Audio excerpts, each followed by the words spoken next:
एक बार एक कुत्ते ने मुर्गे को ताना मारा कि तुम सुबह 4 बजे गांव को जगाना शुरू कर देते हो, बांग देना शुरू कर दे हो, तुम जानते हो तुम्हारा भविष्य क्या है? तुम 8 बजे कटकर नाश्ते की प्लेट में मिलोगे। अच्छा, मुर्गे का भविष्य इसके सिवा है भी क्या?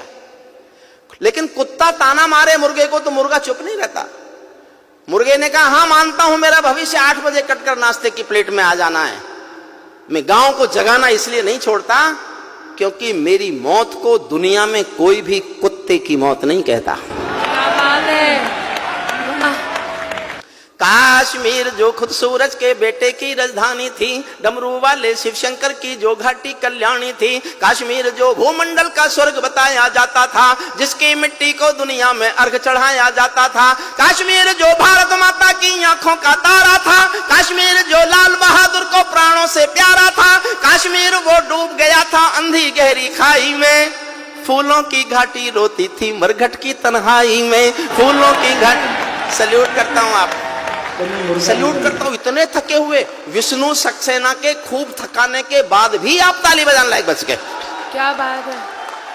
काश्मीर वो डूब गया था अंधी गहरी खाई में, फूलों की घाटी रोती थी मरघट की तन्हाई में, वो अग्नि गंधा मौसम मलबेला था, गंधों के घर बंदूकों का मेला था, मैं भारत की जनता का संबोधन हूँ, आंसू के अधिकारों का उद्बोधन हूँ, इसीलिए दरबारों को दर्पण दिखलाता फिरता था, इसीलिए दरबारों को दर्पण दिखलाता फिरता था, मैं घायल घाटी के दिल की धड़कन गाता फिरता था, मैं घायल घाटी के 29 साल मैंने 1990 में कविता लिखी थी।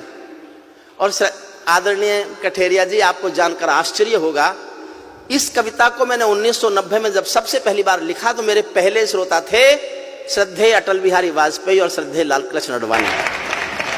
दोनों बैठ के रोए थे, दोनों बैठ के रोए थे।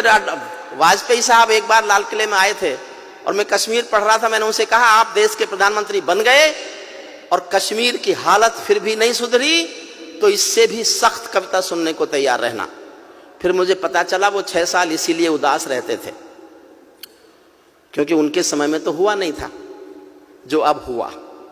मन से सुनिए, मैं अपना मन पूरा इस कविता के साथ आपसे जोड़ना चाहता हूं। इसीलिए दरबारों को दर्पण दिखलाता फिरता था, मैं घायल घाटी के दिल की धड़कन गाता फिरता था, हमने नारों में गाया था सब कश्मीर हमारा था, जब जब भी छू कर देखा हिम चोटी में अंगारा था, काश्मीर था जहां तमंचे थे केसर की क्यारी में, काश्मीर था जहां तमंचे थे केसर की क्यारी में, काश्मीर था जहां रुदन था बच्चों की किलकारी में, काश्मीर था जहां तिरंगे झंडे फाड़े जाते थे, 47 के बंटवारे के घाव उघाड़े जाते थे, काश्मीर था जहां हौसलों के दिल तोड़े जाते थे, खुदगर्जी में जेलों से हत्यारे छोड़े जाते थे, खुदगर्जी में जेलों से हत्यारे छोड़े जाते थे, अपहरणों की रोज कहानी होती थी, धरती मैया पानी पानी होती थी, झेलम की लहरें भी आंसू लगती थी, गजलों की बहरें भी आंसू लगती थी, मैं आंखों के पानी को ललकार बनाता फिरता था, मैं आंखों के पानी को ललकार बनाता फिरता था, मैं घायल घाटी के दिल की धड़कन गाता फिरता था, मैं घायल घाटी के दिल की। काश्मीर था जहां गर्द में चंदा सूरज तारे थे, झरनों का पानी रक्तिम था झीलों में अंगारे थे, काश्मीर था जहां फिजाएं घायल दिखती रहती थी, गर्म हवाएं घाटी का राशि फल लिखती रहती थी, काश्मीर था जहां दरिंदों की मनमानी चलती थी, घर घर में एक 56 की दर्द कहानी चलती थी, काश्मीर था जहां हमारा राष्ट्रगान शर्मिंदा था, समर्थन करना जी भर के करना, काश्मीर था जहां हमारा राष्ट्रगान शर्मिंदा था, भारत माँ को गाली देकर भी खलनायक जिंदा था, भारत माँ को गाली देकर भी खलनायक जिंदा था, काश्मीर था जहां देश का शीश झुकाया जाता था। और जिस दिन ये घटना घटी मैंने उस दिन पंक्ति लिखी थी, समझ जाओ, किसी को पिछली याद हो तो समर्थन करना। काश्मीर था जहां देश का मान गिराया जाता था, मस्जिद में गद्दारों को खाना भिजवाया जाता था, गूंगा बहरापन ओढ़े सिंह, गूंगा बहरापन ओढ़े सिंहासन था, गूंगा बहरापन ओढ़े सिंहासन था, लूले लंगड़े संकल्पों का भाषण था, फूलों की घाटी लाशों की मंडी थी, फूलों की घाटी लाशों की मंडी था, अनुशासन का पूरा दौर शिखंडी था, अनुशासन का पूरा दौर शिखंडी था, मैं इसको ही कायरता की लाश उठाता फिरता था, मैं घायल घाटी के दिल की धड़कन गाता फिरता था, मैं घायल घाटी के दिल की। हमको दो आंसू नहीं आते थे अनहोनी घटना पर। 89 में 4.5 लाख कश्मीरी पंडित कश्मीर से मारपीट कर निकाले गए, उनकी बेटियों के साथ बलात्कार किए गए, संपत्ति छीनी गई, घरों में आग लगाए गए। अपने दिल पर हाथ रखकर सोचना, क्या दुनिया के इतिहास में इससे बड़ी कोई मॉब लिंचिंग हुई है क्या? आज किसी की गलती से एक हत्या पर देश में शोर मचा देते हैं, ये मॉब लिंचिंग है, होनी नहीं चाहिए, मैं समर्थन नहीं करता उसका। लेकिन 4.5 लाख लोगों का घर से बाहर निकाल देना अगर मॉब लिंचिंग नहीं थी तो हिंदुस्तान में कोई मॉब लिंचिंग होती नहीं। हमको दो आंसू नहीं आते थे, मेरा साथ देना, मैं इतिहास खोल रहा हूं।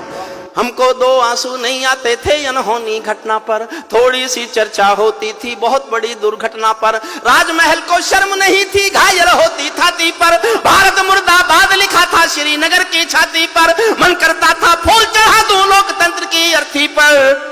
भारत के बेटे निर्वासित हो गए अपनी धरती पर, भारत के बेटे निर्वासित हो गए अपनी धरती पर। वे घाटी से खेल रहे थे गैरों के बलबूतों पर, जिनकी नाक टिकी रहती थी पाकिस्तानी जूतों पर। कश्मीर को बंटवारे का धंधा बना रहे थे वे, कश्मीर को बंटवारे का धंधा बना रहे थे वे। जुगनू को बैसाखी देकर चंदा बना रहे थे वे, फिर भी खून सने हाथों को न्योता था दरबारों का। जैसे सूरज की किरणों पर कर्जा हो अंधियारों का, जैसे सूरज की किरणों पर कर्जा हो अंधियारों का। कुर्सी भूखी थी नोटों के थैलों की, कुर्सी भूखी थी नोटों के थैलों की। कुलवंती दासी हो गई रखेलों की।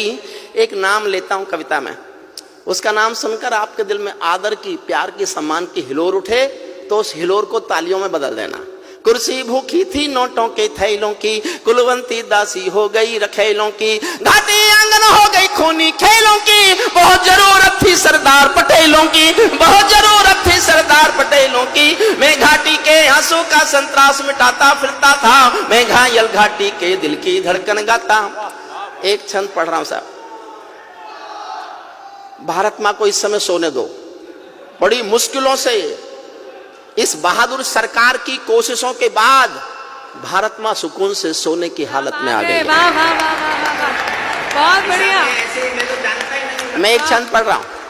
जब चौराहों पर हत्यारे महिमा मंडित होते थे, जब चौराहों पर हत्यारे महिमा मंडित होते थे, भारत मां की मर्यादा के मंजर खंडित होते थे। जब कृष भारत के नारे थे गुलमर्गा की गलियों में, शिमला समझौता जलता था बंदूकों की नलियों में। तो केवल आवश्यकता थी हिम्मत की खुददारी की, तो केवल आवश्यकता थी हिम्मत की खुददारी की।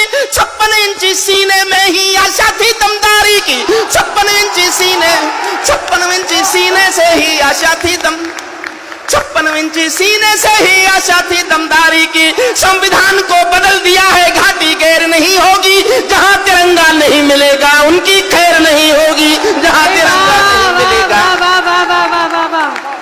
बहुत प्रणाम करता हूं आपको साहब, क्या बात है।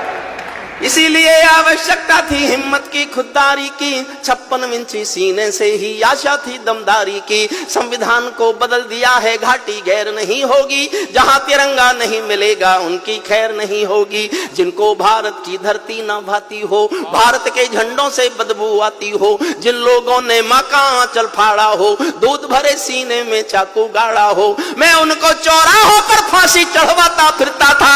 मैं घायल घाटी के दिल की धड़कन गाता फिरता था, मैं घायल घाटी के दिल की। अंतिम छंद पढ़ता हूं। अभी उधर से बयान आते हैं हमारे पास 1 पाव का एटम बम है, हमारे पास आधी किलो का एटम बम है। देखिए साहब, मैं बोलना नहीं चाहता, सांसद जी आपसे अनुमति लेकर आपसे माफी मांग के बोलता हूं, और ये मैंने बहुत दुखी होकर बोला, ऐसे नहीं बोला। रोज डराता है हमको एटॉमिक युद्ध होगा, एटॉमिक युद्ध होगा। मैंने कुछ मेरे दोस्त साइंटिस्ट हैं उनसे पूछवाया कि मान लो एटॉमिक युद्ध हो ही जाए, क्योंकि उसका भरोसा क्या? जो दुनिया में किसी के भरोसे लायक नहीं है, हमारे लायक तो होगा ही क्या? मान लो हो ही जाए तो क्या होगा? बोले जी दोनों देशों के 25-25 करोड़ लोग मर जाएंगे। मैं एक दिन सोचता रहा, और जब उसी दिन शाम को मैंने उनके एक मंत्री का बयान सुना कि हम एटॉमिक युद्ध कर सकते हैं, तो मैंने कहा कि होने दो, होने दो, हम 25 करोड़ मरने को तैयार हैं, तुम तो रेगिस्तान हो गए। बचा क्या? अगर तुम अपने को पूरा मिटाकर हमारे थोड़े से कम कर दो तो हमें कोई नुकसान नहीं है, हमको जनसंख्या नियंत्रण कानून लाने की भी जरूरत नहीं है। अंतिम पंक्तियां सुन लीजिए। अमरनाथ को गाली दी थी भीख मिले हथिया, ये अच्छी बात नहीं है जो मैं कह रहा हूं, लेकिन दुखी होके कह रहा हूं। अमरनाथ को गाली दी थी भीख मिले हथियारों ने, अमरनाथ को गाली। अंतिम पंक्ति पर और जोश देना, फिर तय करेंगे कि आगे क्या करना है। अमरनाथ को गाली दी थी भीख मिले हथियारों ने, चांद सितारे टाक लिए थे खून लिपि दीवारों ने, इसीलिए नाकाम रही है कोशिश सभी उजालों की, क्योंकि ये सब कठपुतली है रावलपिंडी वालों की। अंतिम एक चुनौती दे दो सीमा पार पड़ोसी को, गीदड़ कायरता ना समझे सिंहों की खामोशी को।